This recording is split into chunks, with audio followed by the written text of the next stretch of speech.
Good morning, Mammalogy. Sorry this lecture is a little bit late. Few announcements before we get started. Don't forget we have a hypothesis discussion today and every Tuesday till the end of the semester. That's replacing our lab, basically, more or less. So make sure you go and do that. Also, don't forget that you should be working on your life history presentations and papers. The presentations are going to be due Monday. You are going to have to make a recording, kind of like I do for the lectures, so that your classmates can actually watch your presentations. Those are going to be due Monday, April 20th at midnight. And then the paper itself will actually be due that Friday, April 24th. As usual, if you have any questions, feel free to email me, give me a call, whatnot, and I will help you guys out. All right, so our topic for today is community ecology. So we're taking a step up from population ecology to community ecology. Most of you will have some experience with this topic from your other courses. We're going to really look at it here in the context of mammals. So a biological community is going to be all of the species that occur in a particular location and how those species are interacting with each other, okay? So that's the general gist. And of course, mammals are really a part of the larger overall biological community. You can talk about mammalian communities in a particular habitat and only look at mammals, but really when you're thinking about a habitat or an area, the mammals don't exist in a vacuum. They are interacting with other organisms from other taxa groups, other animals, other plants. And so really all of those organisms are in one larger community. So one of the things you might be really interested in measuring in a particular biological community is the species diversity. Now, species diversity is one measure of the health of the community, and it takes into account, oh, we have a guest appearance by the Rios because he can't just leave me alone. Sorry.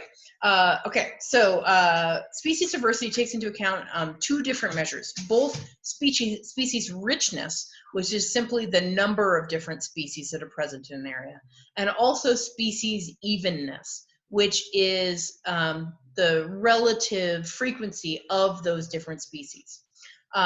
So for an example, I don't have a great example with mammals, but this little mushroom illustration down at the bottom of the screen here, we have three different communities here. Community A has 3 species that are relatively even. Community B has 3 species that are relatively even. Sorry, 4 species that are relatively even. So community B is going to have higher diversity than community A because it has more species richness. Now, community C also has 4 species, but it has lower diversity than community B, and you can kind of visually see that that's a less diverse community because it is less even. The yellow mushroom in this example is overrepresented in the community, and so that means that it's an uneven distribution of the different species, and that's going to lower its species richness. So community B is more diverse than both community A because it has higher richness than community A, and also community C because it has higher evenness than community C. So hopefully that makes sense. One of the organisms that can really impact, or types of organisms that can really impact the diversity of a community is called a keystone species. A keystone species is any species whose presence has a greater impact on the composition of the community than you would expect based on their abundance. So even though there's only a few of them, they have a really, really big impact on the community. Oftentimes, the presence of keystone species improves diversity within the community. So one classic example of a keystone species is beavers.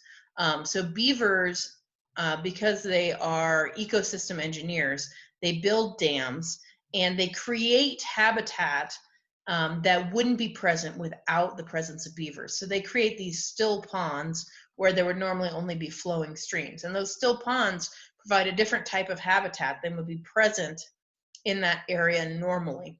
And that habitat leads to increased diversity of different organisms in that particular community because not only is there fast flowing water, but now there's also still water. And so the presence the presence of the beaver does greatly increase the diversity within that particular community. Even if there's only like one family of beavers in a valley, they can have a really, really big impact. Another example that's been in the news recently is wolves in Yellowstone. So wolves were extirpated from Yellowstone in the 1920s.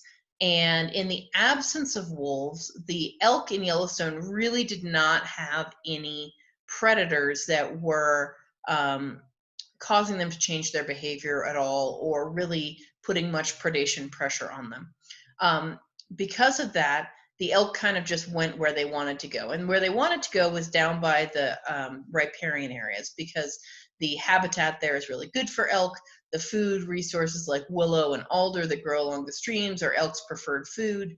And without any predation pressure, that's just where the elk hung out. Plus, the elk population did grow considerably during that time.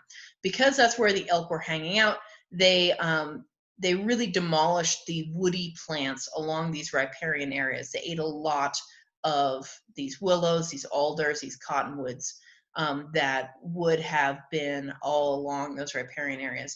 If you go up to Rocky Mountain National Park now, you can see they have elk exclosures along some of their riparian areas, and the difference in vegetation on the inside and the outside of the elk exclosures is striking. So elk really do like to eat this woody vegetation.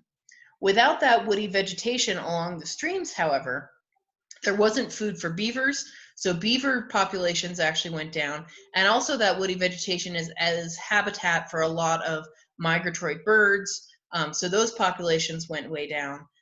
In addition, the lack of woody vegetation along the streams caused the path of the streams to become more straight, because normally the streams will weave around those woody groves, and it causes the streams to be more meandering. Without those woody groves, the streams became more straight, and the meandering streams actually provide better habitat for fish as well. So that the lack of the wolves really caused a decrease both in other mammal species, in bird species, in plant species, and in fish. Now, wolves were restored to Yellowstone in the 90s, and when the wolves were then present, the elk were more fearful of the because they had a major predator. And instead of spending time in the valley bottoms in these riparian areas that are more open, the elk adjusted their foraging patterns so that they forage more in the forested areas, because it's safer from predation in those areas. And because of that, that removed that grazing pressure on those woody plants. The woody plants recovered, you had recolonization of beavers, and migratory birds came back, and the streams started to become more meandering as well. So it's the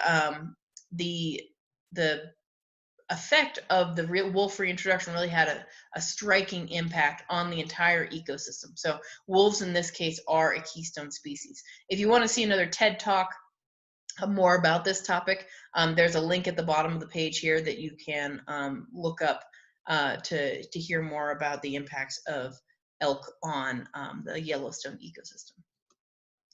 Okay, another concept within community ecology that we are interested in is the idea of the ecological niche. Every species has a niche. Its niche within the ecosystem is basically the area or the area in which conditions for survival are appropriate. So basically, the animal has all the food it needs, it's the right temperature range, there's the right amount of moisture, they've got nesting habitat, whatever kinds of factors that an animal needs in order to survive and thrive are present in that area. So basically, a niche is where they are, or where they is in this thing, and out of the niche is where they ain't. So the niche is basically just where an animal can survive. But an ecological niche is also determined by interactions between species. So it doesn't exist in a vacuum. There are species that also influence where another organism is going to live within the community. So we're going to talk now about different species interactions. And you can classify interactions based on the effect that the two species have on each other's fitness. So all of these are examples of what we might call symbiotic relationships. Symbiosis is simply Sim is together and biosis is life. So any two organisms that are usually found together are called symbiotic organisms. And there's a number of different types of symbioses that can occur. So if the fitness effect, okay, so we have species A and we have species B here. If the fitness effect on both species of the interaction is negative, so species A has a negative impact on species B, and species B has a negative impact on species A, then that's what we call competition. That's usually where you have two species that are utilizing the same resources, whatever limited resources they are, and that because they both are attempting to utilize those resources, the presence of the other species decreases the amount of those resources in the environment, and so it has a negative effect on both species in the interaction. You can also have situations where one species has a positive effect on the other species. So species A has a positive impact on species B, but species B has a negative impact on species A. So examples of this are things like predation. So for example, a predator has a negative impact on the prey species, but the prey has a positive impact on the predator species. Another example would be parasitism. Again, the parasite has a negative impact on the host species, but the host species has a positive impact on the predator species.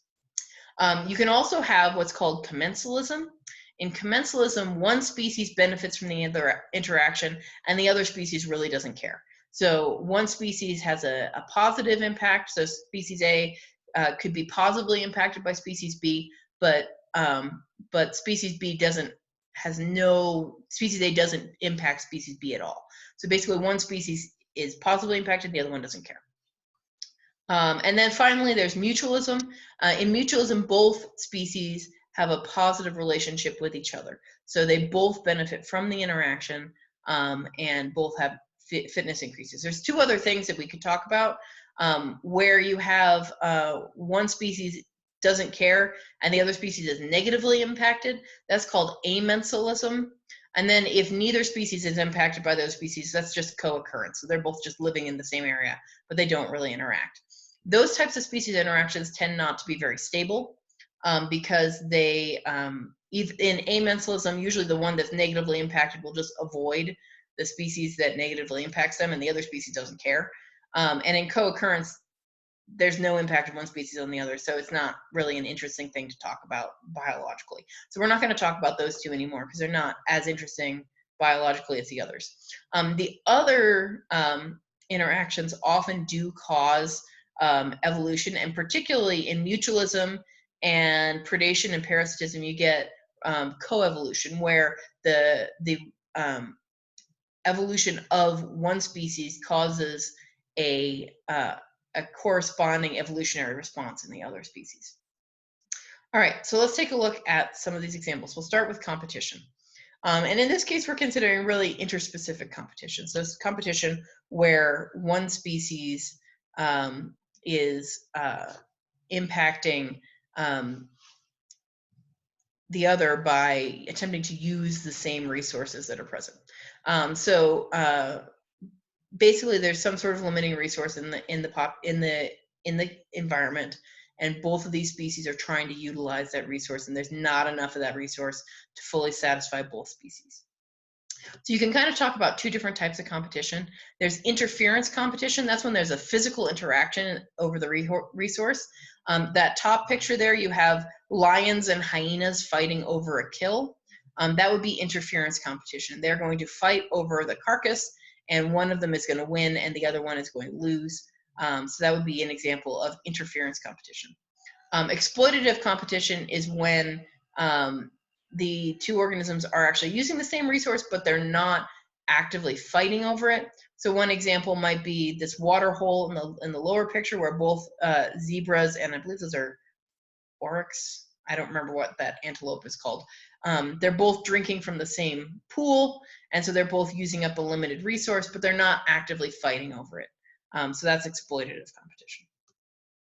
All right, so let's take a look at an example. So this is an example in kangaroo rats in desert environments.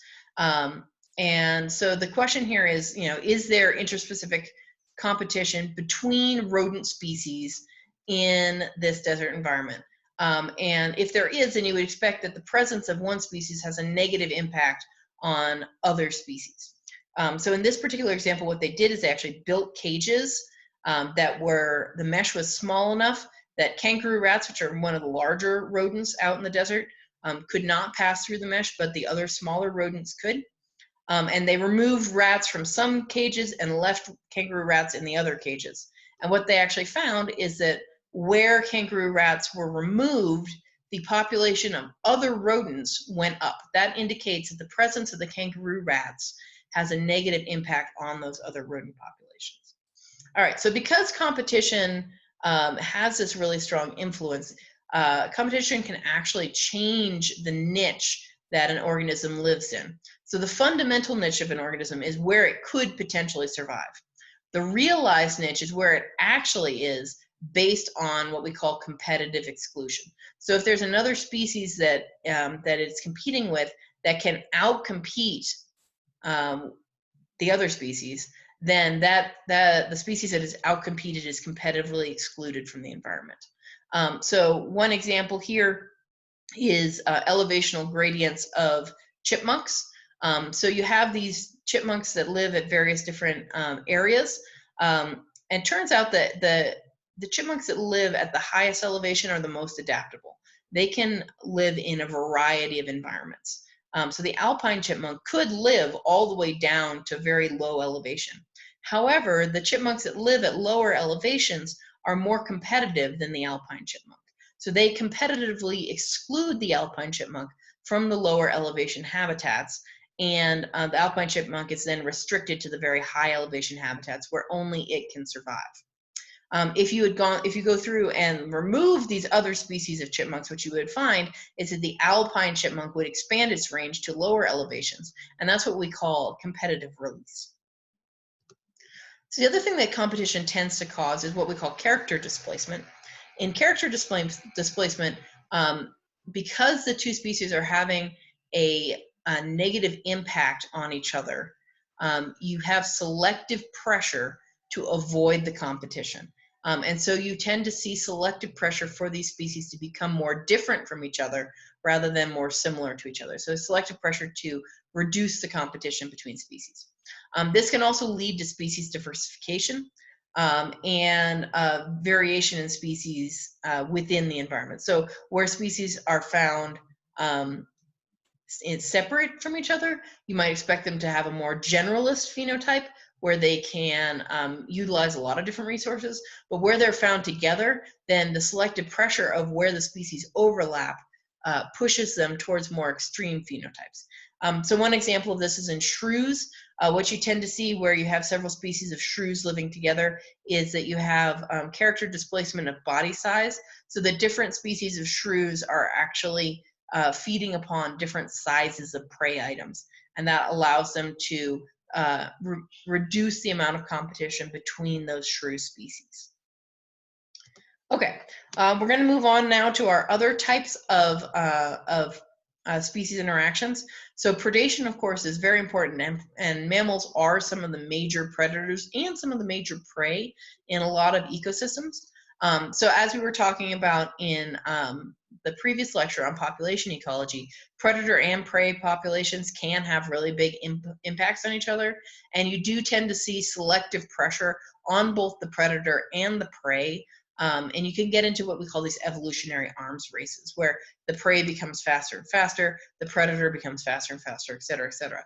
For example, the fastest land animal in North America, the pronghorn, originally evolved in an evolutionary arms race with the North American cheetah. The North American cheetah has since gone extinct, but the reason that the pronghorn is so fast is because that was their major predator during their evolutionary history, and there was very strong selective pressure on pronghorn to be able to escape this North American cheetah. Predation also does tend to cause these cyclical population patterns where increases in the prey population gradually causes increases in the predator population, but then when the predator population becomes too high, the prey population crashes, and so you tend to get this tightly correlated cyclical pattern between predators and prey. In parasitism, oftentimes mammals are the host, not the parasite. And we actually have a whole lecture on diseases and parasites of mammals. So I'm going to talk about the parasites of mammals in a different lecture. But there is at least one example of a parasitic mammal, and that would be the vampire bat. So the difference between predation and parasitism is that in predation, the prey is killed. In parasitism, the host is harmed, but not usually killed. So in the example of vampire bats, they will fly out at night, try to find an ungulate or another large mammal. They will bite that mammal and drink the blood. Usually this doesn't kill the host, but it does provide the food that the parasite needs to survive. So that the vampire bat is the parasite. They're kind of like a oversized fuzzy mosquito. All right, mutualism is another case where you have these very tight relationships between species that are mutualistic. So there's, in this case, instead of selective pressure to avoid the relationship, you have very strong selective pressure to further enhance the relationship. So you tend to see a lot of coevolution in mutualistic relationships. So one example of a mutualistic relationship between a mammal and another species is between flowering plants and the bats that pollinate them. So there are a fair number of nectar-feeding bats, and the plants that are pollinated by bats, their flowers bloom only at night.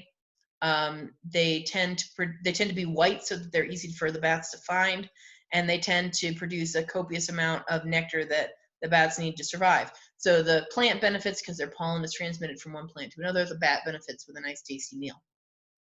You can also see behavioral changes.